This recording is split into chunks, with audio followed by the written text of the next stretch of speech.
Hi, everybody. Welcome. Good morning. Welcome to Conversations with Calvin. It is good morning. It is good morning. It's 8:30. That's a little past 8:30 on a Friday morning. I'm with Juan Pablo Guarin-Camargo, and this is so hugely special.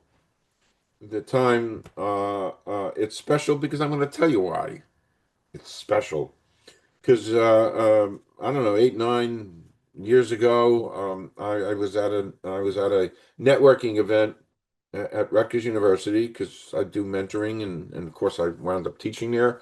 And I met Juan and great chemistry and he was a sports guy and he was also an aspiring journalist and studying journalism and I was a journalist for NJ Discover. So we started hanging out. And I remember one thing that we hung at was it was an intro that one session they were introducing the basketball team. The only way you can get to that is you had to have credentials, which I had. And of course, Juan came with me, I believe, that day. And then my journeys as a journalist, one event that stands out is I was doing a lot of journalism with a group called Latino Art. They're a group of artists literally from all over the world, mostly here, but in this hemisphere and the other hemisphere down south, and just some of the most amazing artists I'd ever seen. So there was an event, they were doing an art um, show in Keyport, and I said to Juan, this would be great for you to really meet these amazing artists. So Juan joined us that day. We went out to lunch, and that was our relationship, and that's why, in part, we're here today. But I marvel at Juan's journey because after Rutgers, he wanted to go to grad school, and not that I'm an expert in these things, but it was Rutgers grad or it was Newhouse. And Newhouse is maybe the best in the country, and I acknowledge that, and it is. And of course, he went there and graduated, got his master's, and then drifted around to some things and internships, and he can. We'll talk about all that. But bottom line is, and this is what thrills me the most. Juan is producer of CBS News in Detroit, and he's wearing that little Detroit thing there. Of course, he's wearing a Rutgers thing. So it's a wow, and for all the students who are living, he's he's a living example of the stuff works. You're coursing and you're planning out a journey in a life and a dream, and look where he is producing the news in Detroit, which is great stuff. So it's a thrill for me just to see this and marvel at your journey. So this monologue is now concluded. Uh, Juan, you can say a few words, a little intro, and we've got lots of things to talk about because I hope to use this as a kind of a training thing and send it off to the powers that be at Rutgers because you are just a shining example. Take it away. It's hard not to, just be a little bashful with how you brought me in, Cal. It's always a pleasure to talk to you. Always a pleasure to hear from you. I my only regret is I don't reach out enough throughout the last couple of years. As you know, it's been quite a journey for me to get to where I am, which we'll get to in a little bit. But I hope I can meet the standard on the pedestal that I'm on, that I can help bring something here. Perfect. Well, you are on a pedestal, and I truly, I get such a hey, I get such a kick out of seeing that, and it had nothing to do with me. It's all you. We just, our paths crossed, and it's a wonderful thing that I could share. It's funny. I never studied journalism. And I don't even, sometimes I look in the mirror when I'm shaving in the morning, and you're not a journalist, Calvin. I sold eyeglasses for 25 years for the richest Italian in the world. Mm. That was a great accomplishment. I actually read a book about that. But I, I, I just decided one day I'd write a book, a novel, and then I'll become a journalist. So I started writing, but I'm not a journalist. You're a journalist. So, but whatever. But I marvel at you. So, let's jump in to some things. So, what first drew you to journalism and media during your time at Rutgers? What drew you? My I got drawn in right before Rutgers when I first arrived. In my younger days, I grew up just loving to be a performer. Going to be in plays and doing videos and movies with friends, and just taking in like a lot of media around me. My twin brother and I, huge cinephiles and big fans of just like your regular pop music, but we would just never stop referencing so much to each other. Like we were huge media fans. Whether it was sitting in front of the TV for hours, going to the movies every Saturday with my family, or just rocking out to music anywhere that we were, even just singing randomly in public. We just loved, to be imaginative and performative. But over time, my as much as I love like the performance and the pomp and circumstance of it all, I kind of like came to want to find something more out of it. Like, could something that benefits others come out of the want to be performative?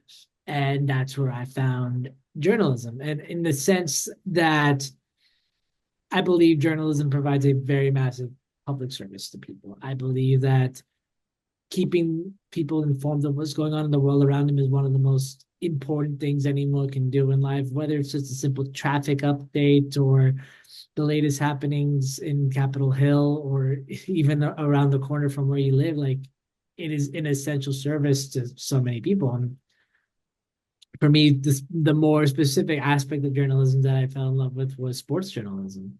I got into sports really late in my life after I had moved around in so many different places. Sports kind of became a way for me to connect with so many different communities because it was always kind of like the mainstay. It's always kind of like a thread that brings people together. And I played sports. Don't get me wrong, I was a football player in high school and abroad in Germany for a little bit. I was a track. I did track and field for my high school too, but I never really gifted athletically for it to go anywhere. And having a propensity for being able to story tell along with a pretty good hold on the English language kind of led me to wanting to combine my passion for sports with my abilities to write and to storytell. And I went into sports journalism, and one thing led to another, and here I am. Boom. Okay. I didn't know this about you. I mean, I'm looking at my notes. You spent a year in Germany before Rutgers. Yeah. Um, what did you do when we were there, and did it have an effect on you going into a freshman year, spending a year in a foreign country? It did. The year abroad was a way for me to kind of, for like a better word, mature before I went to university. Germany, especially, it was my choice because I felt like it was going to give me the real world awakening that I needed in order to like prepare myself for what college and ultimately adulthood was going to throw at me. And boy, did it ever. When I was in Germany, I made a lot of friends from a lot of different places. I have connections in Croatia, in Bosnia, in Australia, Denmark, Russia, even Paraguay, and Mexico, and a couple other places. Like, I developed these worldly connections that gave me worldly perspectives. I got to learn more about how the world perceives the country that I live in versus teaching them how the country I live in perceives them. And through that, it kind of helped me expand a worldview that otherwise would have been really narrowed going into college. Helped me kind of gain different understandings of how we talk to people and how we are perceived, to the point where it kind of shaped my approach into journalism, into trying to always maintain objectivity and honesty. Because at the end of the day, that's really what the essence of Correct. journalism is. You have to be able to present the facts, and you have to be able to present them objectively. Otherwise, you're a compromised source. And to be compromised is to be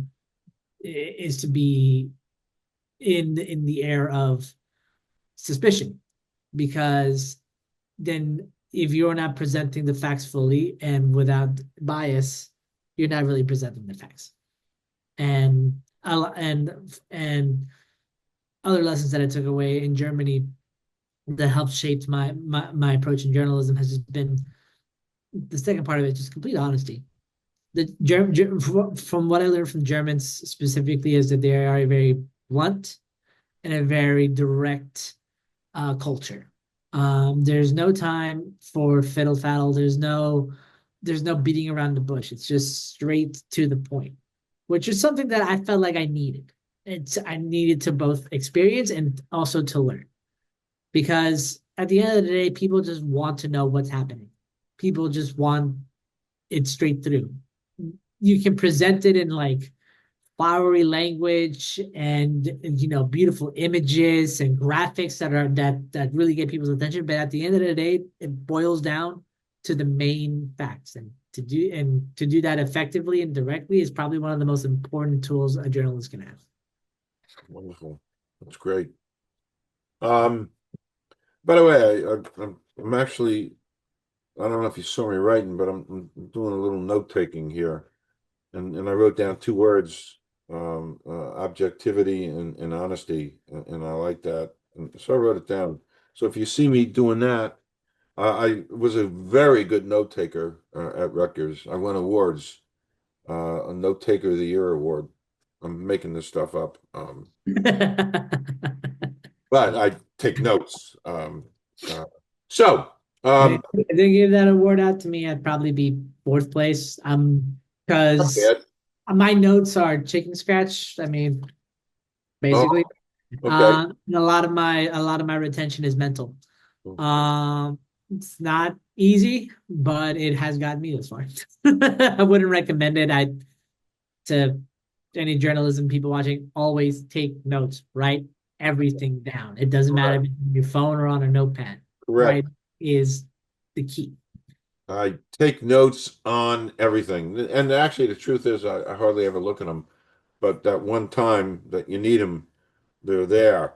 And, of course, as I'm listening to you, I do take notes and I keep these things and so forth and so on. So, what experience, for better or worse, do you think best prepared you for the world of journalism that you were going to begin to encounter at Rutgers?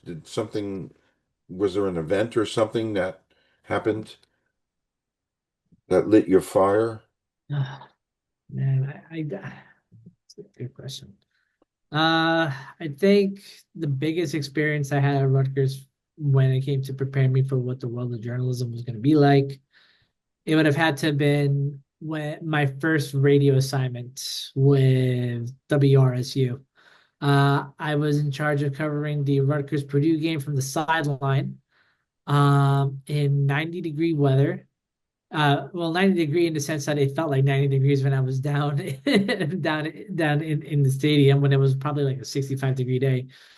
And just having to always just be listening and be aware of everything that was happening around me. I would monitor the sidelines walking around. I had to take notes. I had to listen, and try to provide any like update or observation that came my way. And it was not easy, because first off, as a sports fan, you want to pay attention to what's going on in the game, but then there's a difference between being a fan and being a reporter. Hmm. Because the fan, all you're doing is just focusing on the game and focusing on like the big plays, and cheering on, and just like trying to be, and being expressive and letting your emotions flow. As a sports journalist, you can't let the emotion flow. You can't cheer. You can't say we when you're referencing a team. It's them. It's they. Uh, and you have to be able to be fair in critique.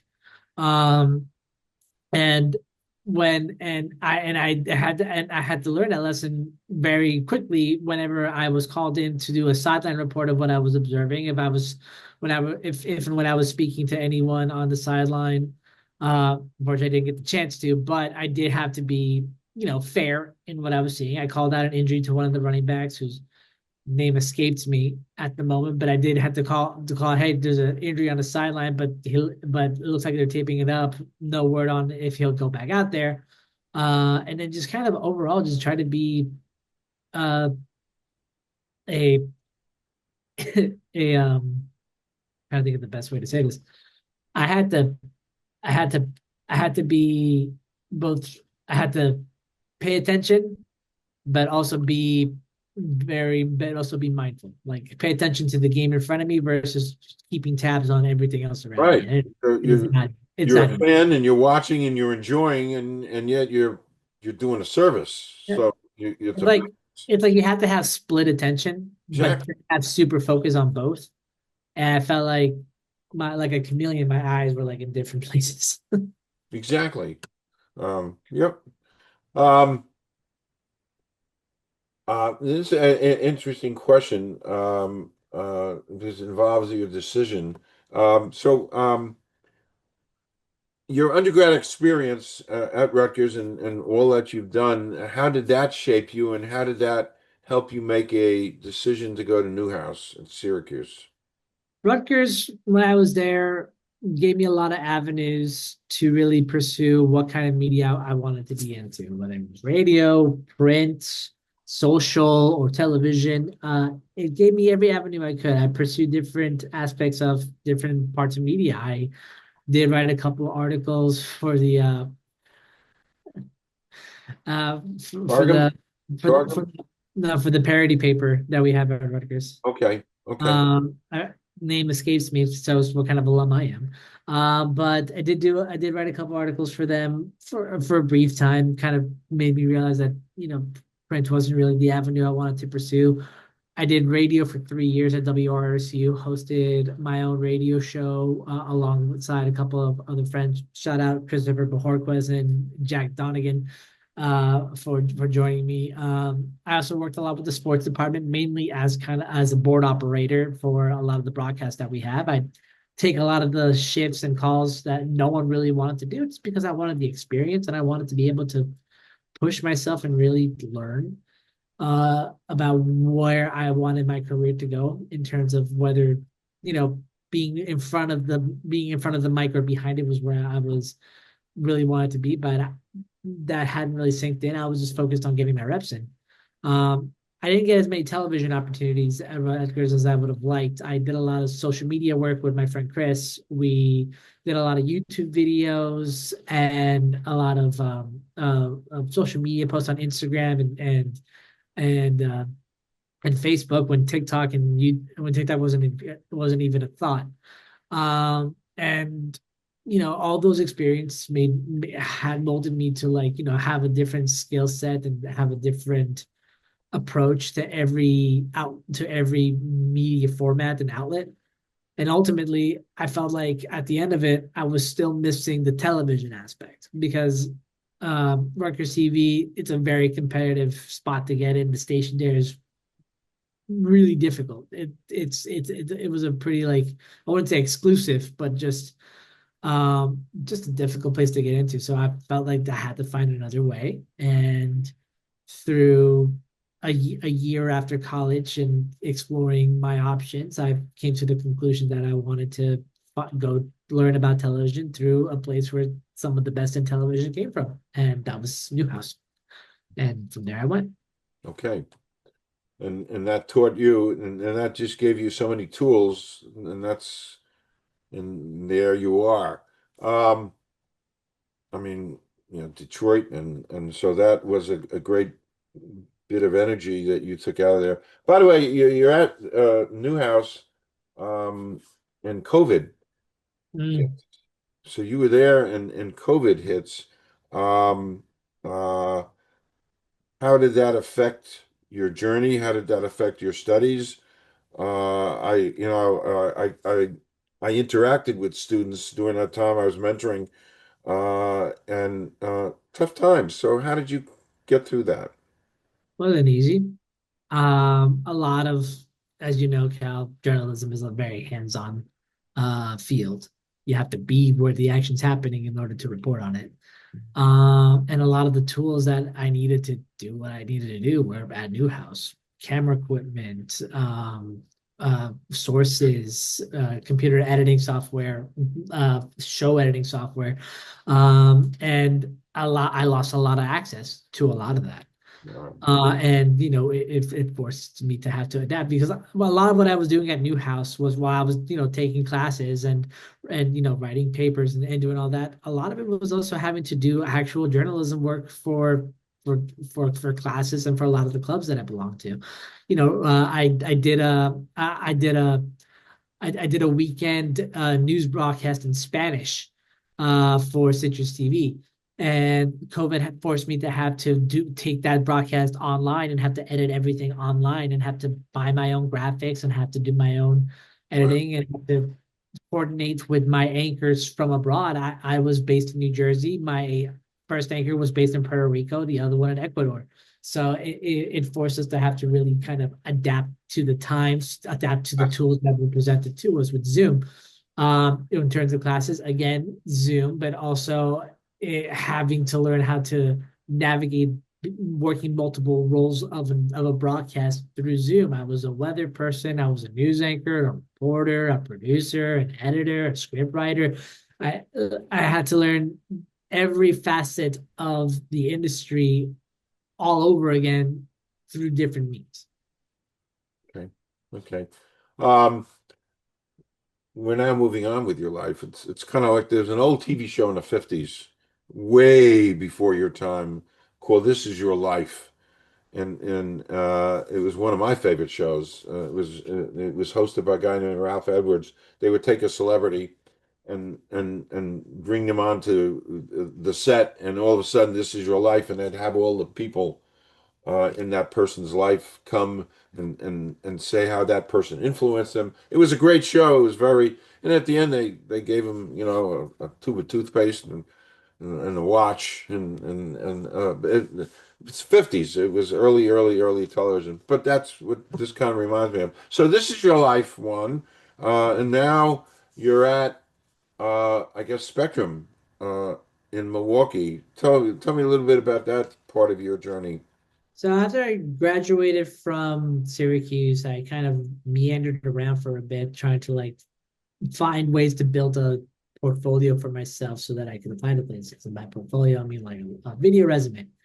Because a lot of the biggest thing that you got to keep in mind when you're applying to jobs and you're applying to like specifically like reporter jobs, you have to have what's called a reel, and that is a collection of different parts of your work that you've done in journalism. It includes how you shoot your stand-ups, your editing skills when it comes to cutting video and sound bites and natural sound together. Your writing. You have to have writing samples of your work. Whether you're a producer, it's basic writing scripts for like traffic reports, like I said before, or a typical like crime story or a political story, like or as a reporter, how in your script you structured your bites to your track, where you introduce nat sound in order to add more of an oomph to your reporting. So for me, I took that time to really kind of try to branch out and work for different like small companies and internships to really build that resume and that portfolio. I had a really big focus in sports, and I had an opportunity through a small company called Inside the Hashes, which I'm still working, in on and off with on a weekly basis. Working in the sense that I do it for free. It's my passion. It was one of my favorite places to like work, so I still keep in contact just because I love the company so much. Um, I worked with them a lot, and I saved a lot of the video work that I did with them, a lot of the editing, a lot of the podcast work that I did. a lot of the graphics that I helped make, like all that I saved to myself, and I used that to apply to whatever station would take me. I applied to stations not just in New Jersey where I lived at the time during the pandemic, but I applied in Arizona, California, Minnesota, Tennessee, Florida, any state. Because the biggest thing about journalism, in order to get your foot in the door, you have to be willing to start anywhere. New York's not going to be your first start off the bat. Rarely do people ever get that opportunity. I know one person that did, and I'm very happy for them, but rarely do you ever get that opportunity. I have friends who started working in the industry in a small town in Montana, or in a village in Alabama. It's finding the right spot to start. And for me, I got really lucky because when I was applying around, I had found a recruiter through LinkedIn for for Spectrum. At the time, I didn't even know Spectrum had its own news department. So when I reached out and I saw their recruiting ads online, I submitted my resume, and all my material to this recruiter to show that, hey, I'm just someone eager looking to get a start. I'll take anywhere that you have. Just tell me where to go. And they found me an opening in Milwaukee, Wisconsin, and I bolted there as soon as I could and got my start there. Okay. So you're an East Coast guy, and all of a sudden you're a Midwest guy.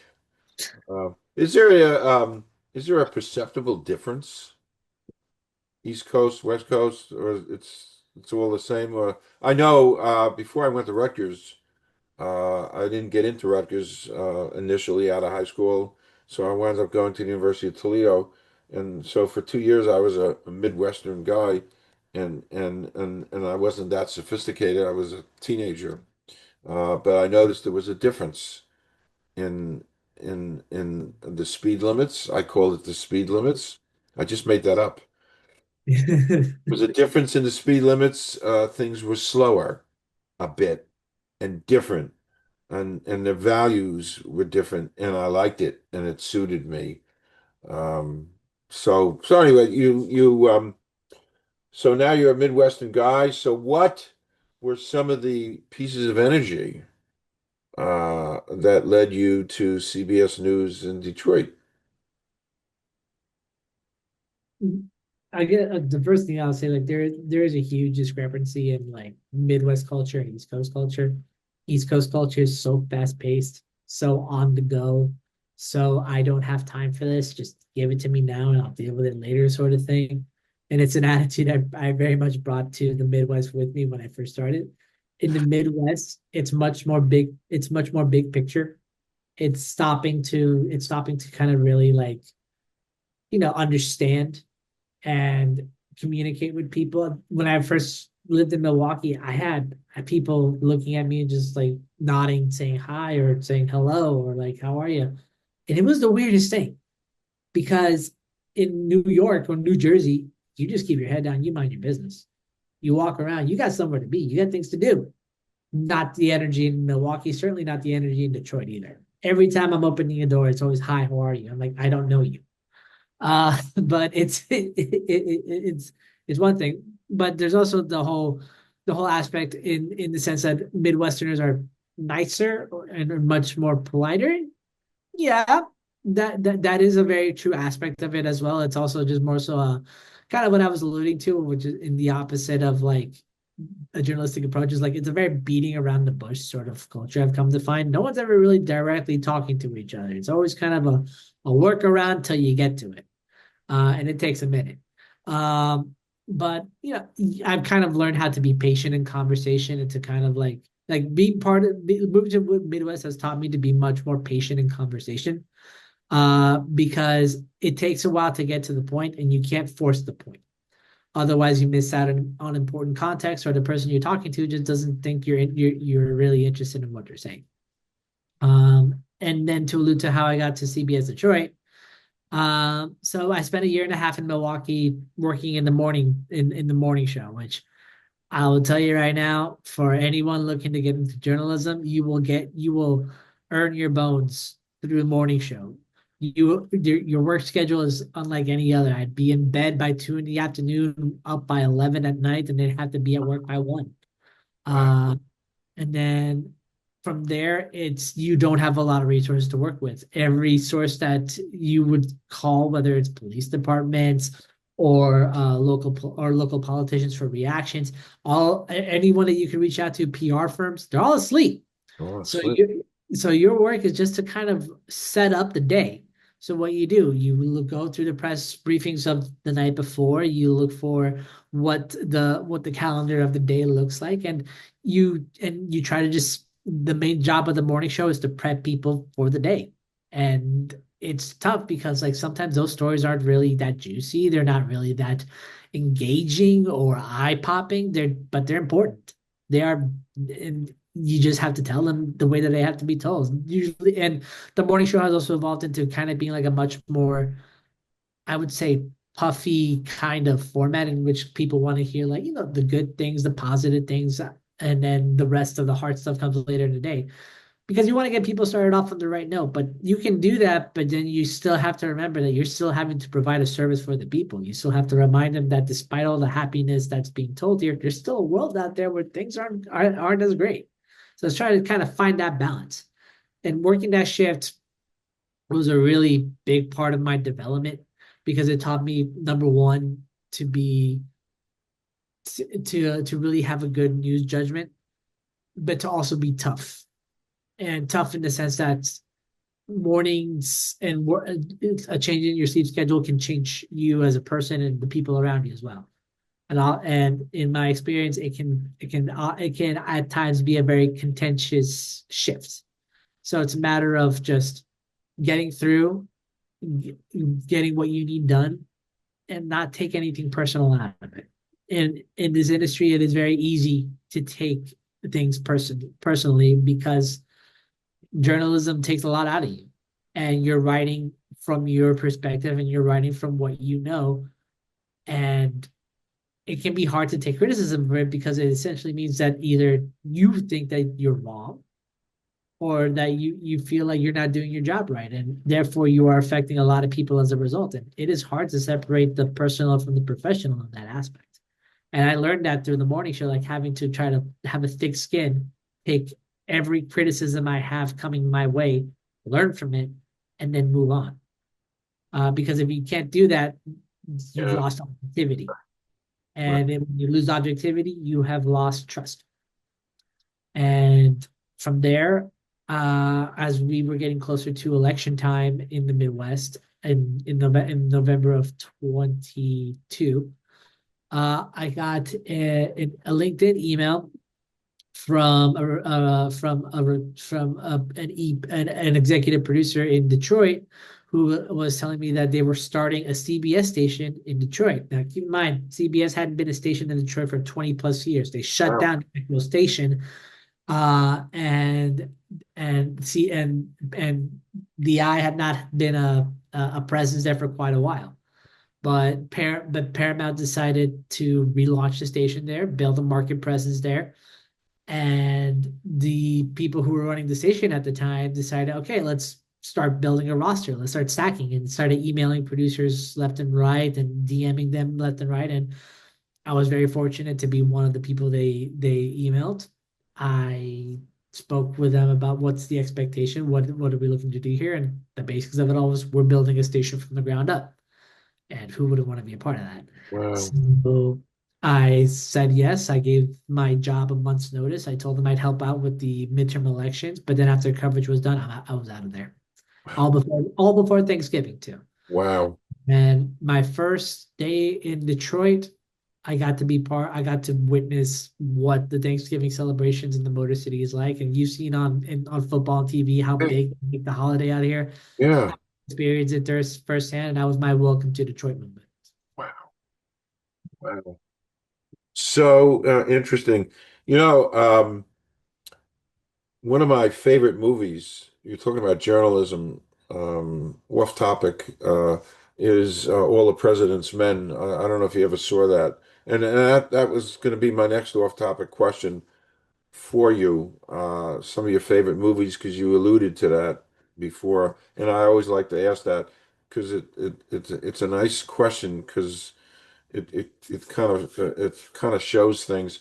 But I watch this maybe every 8, 10 weeks. All the President's Men. The story of Watergate, Woodward and Bernstein, the Washington Post, and I lived. I was your age when I lived, literally your age, Juan, when I lived through Watergate, and I saw everything unfurling, and I saw what these two reporters from the Washington Post were doing, bucking, bucking the whole system, because everybody said, you know, you're heading in the waters where you shouldn't be, and yet they persisted, and they were able to change the whole world. And these were amazing journalism. And I had a dream, and I had kind of a bucket list thing. The hero behind all of that was Ben Bradley. He was the editor of the Washington Post. And my dream always was, God, would I love to meet him? Just and so one day I did, not that long ago, long enough, maybe 15 years ago. He was a keynote speaker at Columbia Journalism grad school graduation. And he gave a speech. And afterwards, I went up to him. There weren't that many people there. And I said, "You were my hero. You were my hero as a journalist." Uh, and we hugged. And there's a picture of Ben Bradley and me. So this was a long-winded intro. Do you have some favorite movies that um, you kind of like? In terms of journalism or in general? Anything, just in general, just favorite movies. Well, in terms of journalism, my favorite movie has to be Spotlight. Um, I think for for as much as All the President's Men was essential in proving like just how vital the fourth estate is in terms of finding the deeper meaning behind well, not deeper meaning but finding the truth in a sea of misinformation and misconception. I think Spotlight did an incredible job in regards to what the work goes into it.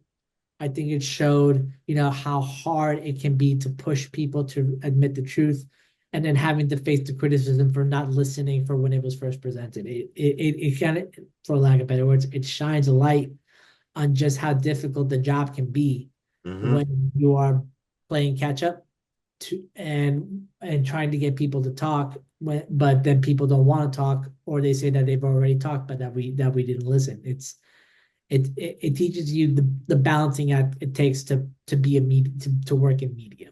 Okay. And also quick shout out to Robert Redford, rest in peace. And I will say also to Martha Mitchell, whom if it weren't for her, Watergate would never have been revealed. And I hope that her place in history is cemented as one of the more quintessential figures in regards to journalism ethics. Brave lady. Exactly. Like the one biggest lesson from Martha Mitchell that I feel like a lot of journalists should take away is listen and investigate. Don't take everything for its worth. Take everything with a grain of salt. But everyone deserves to be heard. Everyone deserves to have the conversation had, and then go from there. Yeah. Nicely put. Oh, Nicely and put. then my other favorite movie is The Mask with Jim Carrey, just because Okay. I grew up watching it a lot with my parents, and I will say Jim Carrey is a comedy hero of mine to where I feel like it's influenced my personality quite a bit. I marvel. I marvel. I don't know if there's ever been a face, just a face, and what he can do with the face in so many different. The way it can convey whatever it has to convey. It's just a marvelous face, and I kind of miss him. I don't know why he's not out there as much, but it's a strange world, I guess. But he's marvelous, and yeah, and he did that Liar movie, you know, Yep, liar, liar. which I get a kick out of all the time. So, all right, moving on. Um, uh, have you had I mean, your career has been short there, but have you had a particularly proud moment when you work in the CBS News in Detroit? Moment. I think my proudest moment would have had to been a couple of months ago, actually. Um, I currently serve as the 11 o'clock producer for CBS News Detroit. What does that mean? My job is to recap the main stories of the day, both on a local and national level, as well as kind of tell the harder hitting stories of the day. I'm talking a lot of crime, a lot of corruption, a lot of impactful political moves. It is my job at the 11 to kind of debrief the events of the day so people understand what happened and what's going to continue to happen in the time going forward. And there was a moment, there was one night where we were hit with a lot of breaking news over the summer. Uh, and it became in the summer in Detroit. This summer had kind of become a summer of violence, especially amongst young children and gun violence. And in one night, I believe we had three shootings happening in a tw in a span of an hour, with only one reporter and one photographer to cover it. So this we had this reporter basically split across three different stories, having to write two of them so that our anchor can read them and have to be live at a third one in order to tell them all. And we did so in a way that was, first of all, factual, didn't claim anything that hadn't happened yet, which is, I have to say, kind of a very surprising thing that not every station really does. Oftentimes in media, the methodology has evolved from being right and accurate to being first and then accurate. And what I'm proud of for working at CBS Detroit is we don't rush the story. We don't want to be first. We want to be right. We want to be accurate. And that night, with all those breaking news stories that was happening, we didn't rush them. We let them breathe, but we told about what happened. We presented the facts as they were presented, and we didn't try to push the story to where it didn't have to go. Whereas other outlets, attributed anonymous sources and went along with like what seems to be this or what appears to be that. We didn't do that. We told what we knew, because at the end of the day, we have to say what we know, not what we think. And for me, that gave me a sense of pride because it made me feel like we are providing a real service, but we are also flexing our credibility as a station. We are a young station, only 3 years old, and but we've already feel like we have a higher standard of journalistic ethics and objectivity than many other outlets do. And that night showed not only for me how we can do a good job and present it in a way that had urgency and an informative environment for people to really take away from what was happening, but also to show that we may be young, but we're not stupid.